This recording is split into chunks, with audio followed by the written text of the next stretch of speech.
Hello, this is Prince of Somnia, and welcome back to more Let's Play Pokemon Emerald, and let's go surfing over to the east side. Hello, this is Prince of Somnia, and welcome back to Let's Play Pokemon Emerald! Last time, we cleared out the Aqua Hideout, if I recall correctly, and in this episode, we're going to be continuing on in our journey, heading towards Mossdeep City for right now. Now, as you can tell by the map, the rest of the game is basically going to be water. Like, yeah, basically. For the cities we haven't been to yet, we haven't been here, here, here, or here.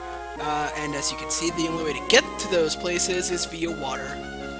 Some people kind of criticize the game for that, like, cough cough IGN 7.8 out of 10, too much water, but...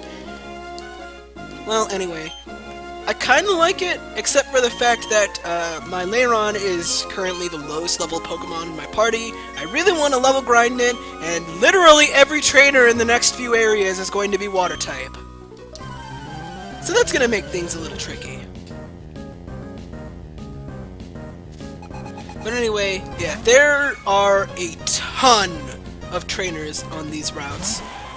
Most of them are water-type trainers. In the remakes, there are a few trainers with more diverse teams, because there are, like, surfing ace trainers in the remakes, which I thought was really, really cool, and an idea they wish they had brought back for, like, other games, or at least brought to other games, rather. But, well, I guess my input honestly doesn't matter when it comes to Pokemon, does it? Or at least not in the creation of Pokemon games. Well, anyway, yeah. I was hoping that recoil would kill you. That was dark. But anyway, yeah, so, since there are going to be quite a few trainers between us and Mossdeep City, I'm just going to speed up and, well, actually not just speed up, I'm going to fast forward! Until we make it to Mossdeep City. I think it was better this way, even though I'll be talking a really high-pitched chipmunk voice, and no doubt annoying at least 3 viewers out there, but whatever. We don't see what I actually do. Which might happen. It can happen. We got a Gyarados. Yeah, I was gonna say let's see if Tyranitar can take it on, but not with Intimidate, I won't try. It's over, Anakin. He has the high ground. Okay, Dragon Rage. That's a move in Pokemon that I've never liked. Like, ever. I always seem to be like on the receiving end of Dragon Rage, and it always seems to do like a devastating amount of HP, because, like, the points I'm at in the games, like, sometimes Dragon Rage is like all of the HP my Pokemon has, like that one stupid, like, Pokemon in X and Y, that trainer with the Dragon Rage on him. Whatever. I haven't played that game in a long time. Mostly because I played like 8 times. Pretty much when the game came out. Anyway, we need some healing, so let's get over here and heal up.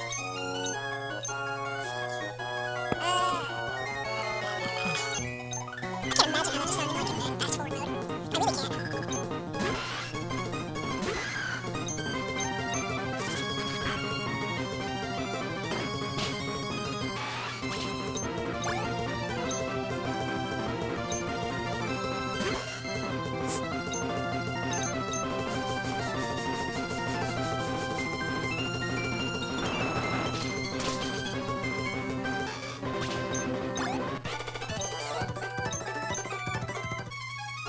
There's a dark spot of water here. We can't do anything with that yet, so don't worry about it for now. It'll become important later, but not now. Ooh, I think this is the house I'm thinking of. Hunter's house. If I recall correctly... yeah, he'll trade shards for... I honestly don't remember what he trades shards for. Is it like the shard from every guy? I really don't know.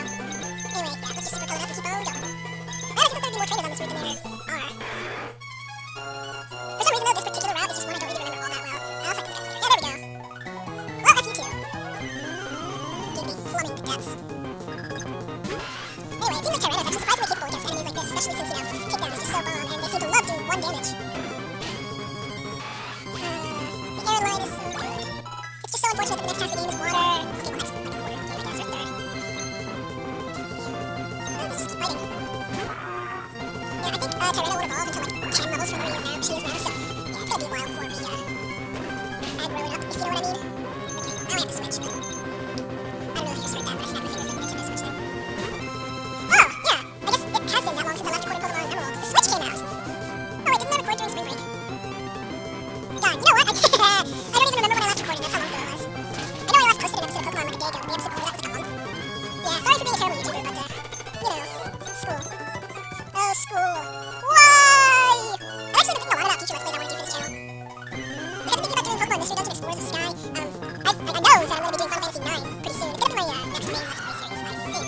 once Pokemon Emerald is over and done with. I would also like to do, like, maybe some Super Nintendo games, like Chrono Trigger. Though that one I'm having trouble actually getting to work because, for some reason, the emulator I like to use for Super Nintendo games just screws up the sound effects in Chrono Trigger, so, I mean, I do have a backup one, but that one sometimes just crashes outright, so, you know, we'll see. I would like to use it, though.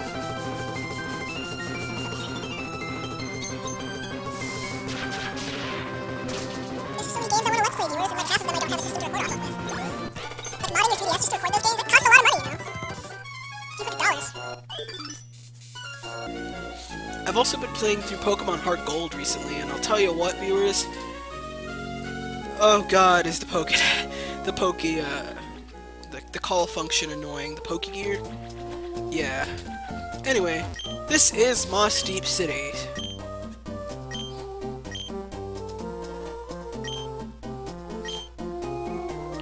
No. Yeah, so Dynamic Punch is basically a move that has a 50-50 chance of hitting for 100 power, and if it hits, it will confuse the enemy. Guaranteed. It's honestly only really useful if the Pokemon you're using it on has no guard, in which case it will always hit, because that's what no guard does. But, yeah. Other than that, it's pretty damn useless, I'm not gonna lie.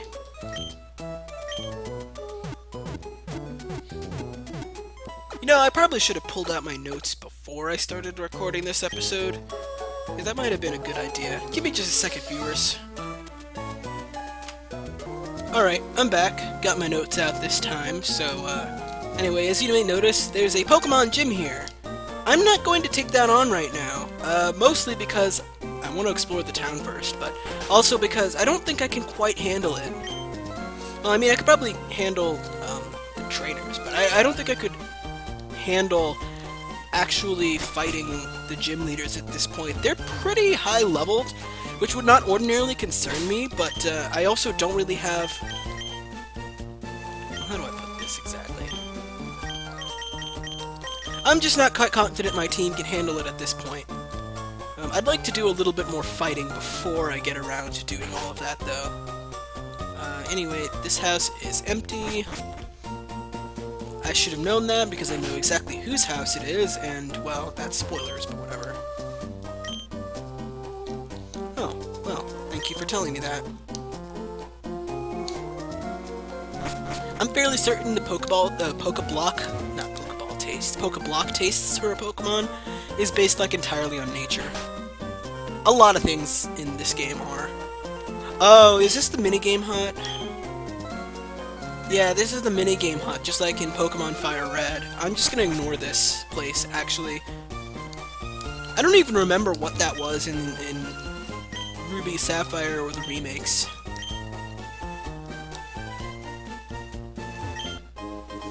A netball. Good at catching water and bug types, so basically things that get caught in nets in the real world. Oh, it's that Scott person again.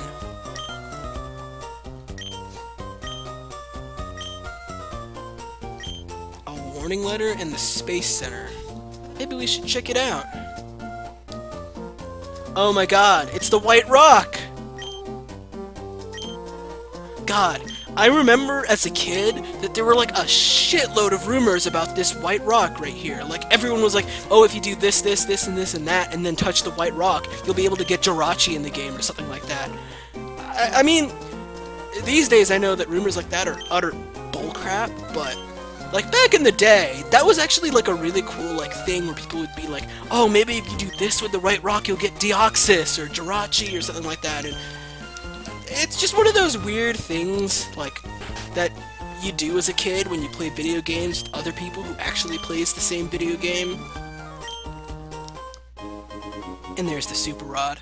But yeah, it was always just like a really neat thing to like theorize about what that White Rock would do, just when I was a kid. I guess these days, now that the internet basically ruins every video game, like a week before it even comes out, there's essentially no such thing as, like, secrets in a video game anymore, since there's always a secret that someone's found out at some point and then posted on the internet.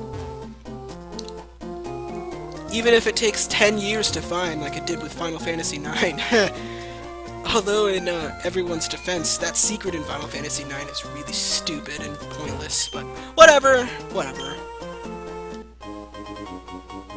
Here we get a sunstone. I don't think there's anything I care about that evolves via sunstone, so... You know, aside from my favorite Pokemon of all time, but that's not in this generation.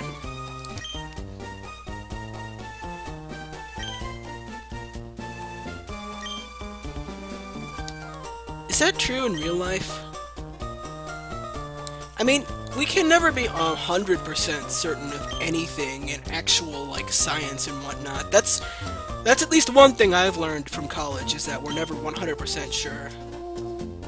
An intent to steal notice.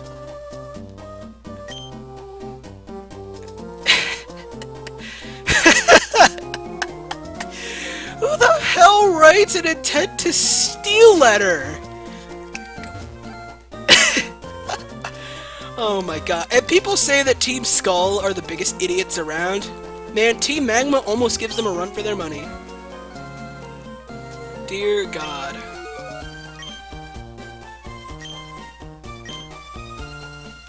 So, yeah, at some point in the future, Team Magma's gonna come and try and, you know, steal crap, but that's not something we have to worry about right now. I kinda like the design of this place better in the remakes, to be honest. It's got a lot more of that museum on the bottom floor, mission control on the top floor sort of a deal going for it. But I guess that's why it's a remake. And not the original, but whatever. I do like going to, like, airspace museums like the Smithsonian a lot. Or at least I did. I haven't been in a long time. A long time. Anyway, other than the gym, that's pretty much all we can do here in Mossdeep City. It's really rather small for a city, to be honest. But, as you may have noticed on the map, there's a little bit something else, a little bit north of here. Oh, 10 super repels are definitely not enough for what I'm about to try. But, whatever. Yeah, there's a little route up here with some trainers to fight.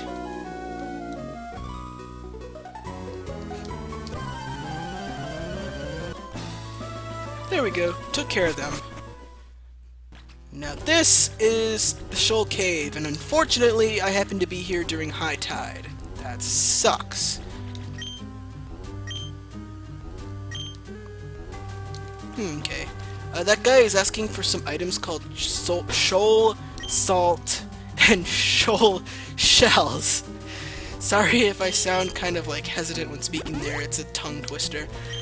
Basically what he will do is you trade him those items, you will get a shell bell in disguise. You need 4 of, in exchange. You need 4 of each in order to do the exchange, and you can only get those during different tides. Right now it's high tide, so I can't really access any of the deeper layers of this dungeon, which is unfortunate, because I honestly actually kind of wanted to go deeper into the dungeon today, but looks like it's not going to happen. Now, assuming your cartridge still tracks time correctly, which I'm emulating this, and I think I solved the day and night, or the time system problems that the game was going to have originally. I think I solved them. In any case, I'm going to have to, like, wait for, like, upwards of 6 hours in order to get the tide to change, so, that's unfortunate, but it probably looks like I'm not going to be able to explore the deep layers of this cave today, even though I really wanted to. But while the water level is high like this, you can explore the highest areas of Shoal Cave, so... It's a very interesting concept, but it obviously falls apart if your cartridge is no longer able to track time accurately. You see these little blue... God damn it! Hold on a second. Heal powder. I don't need that. I have full heals. The shoal shells. Yeah, these little blue crystal-looking things, they're shoal shells. If I recall correctly, you can only really get them when the tide is high, so it's still worth your time to go exploring, but I personally think that the Shoal Cave actually has more to it if you go in during low tide. But again, high tide, low tide takes a really long time to go between, so...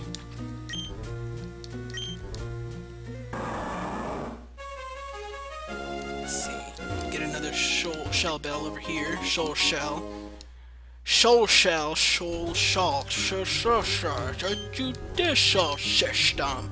I really don't know where I was going with that.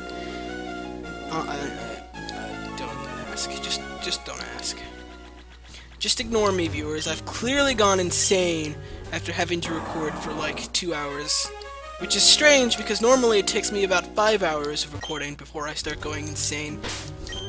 Rare candy! Do want, the can has. Let's see.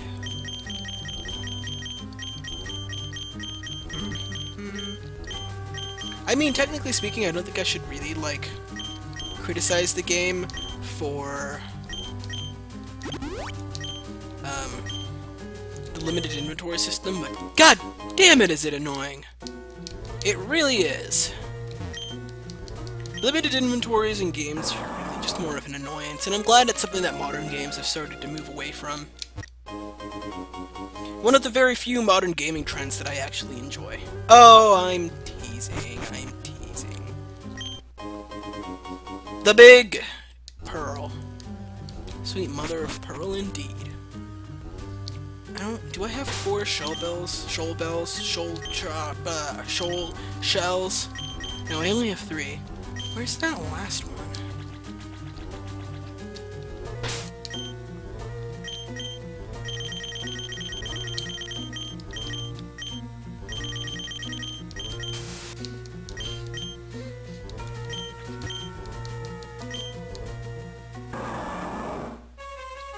Oh, well, okay, that would be the answer to, my question, then. Talk about hidden in plain sight, am I right? So, that's all I can really do in the Shoal Cave right now, so long as it's still high tide. Unfortunately, it looks like I'm gonna have to, like, wait until it's actually low tide in order to be able to do the rest of the Shoal Cave, which is something I'd wanted to do. Well, I guess not this episode, since we're already at about 30 minutes of recording here, but it is something I did want to do in this or the next episode, so I guess, between episodes, I'm just going to wait, and in the next episode, we'll be exploring the deeper levels of the Shoal Cave, whenever I get the chance. And then I guess we'll head off to the gym, since we've got nothing better to do. See you guys then!